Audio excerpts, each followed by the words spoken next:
We usually worked about 12 hours a day, and we had to go up and down the rows of the field. I woke up at 4 o'clock every morning, and I was in there by 6:30, and I wasn't out of there until about 8:30 later on that night. I was topping the sucker and cutting the flowers off the tobacco and all. I worked for about like 12, 10 hours. Every day?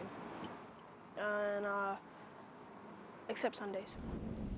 Well, it will surprise many to know that here in the United States, in places like North Carolina, children as young as 12 can work even 72 hours a week here in the fields. That is something that is perfectly legal.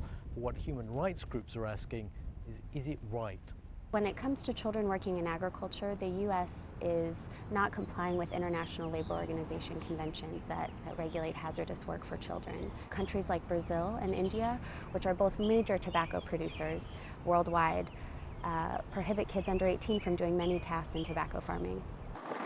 Last summer, Brandon and his younger brother Fernando, now 15 and 13, worked long days picking tobacco. The only reason I really done it was to help my mom out with the bills and stuff, so I would have money to help her out because she was struggling really bad. I told my kids not to do it, but they wouldn't listen to me. They wanted to do what they considered was their part. But it must have hurt, you know. Yes, it bothered me. It bothered me, especially when Fernando come home that day sick because of the pesticides. He was wheezing and having problems breathing, and he was really not doing good.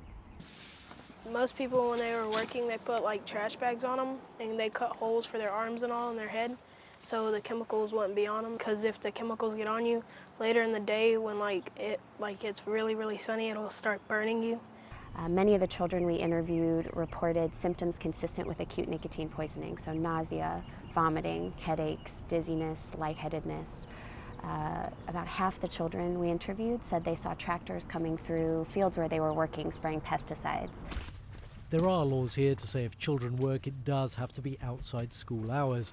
But tobacco farmers like Joey Scott say it's part of tradition that children work in the fields anyway, and that it's good for them.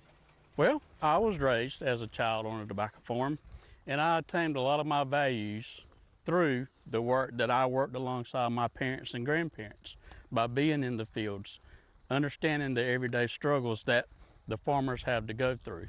As far as being safe, I was safe. My parents felt safe enough for me to be here. And I'm an 8th generation farmer, and my kids are 9th generation farmers. And that's the way they learn their responsibility, is through helping our family on our family farm. Last year, I really didn't want to work, but, you know, I had to. He's the man in the house and all, so he's I have to do what I can to take care of my family, and I'm willing to do whatever I have to the day I fall to take care of my family. That's it. And nothing's going to change that. Yep, that's the man right there.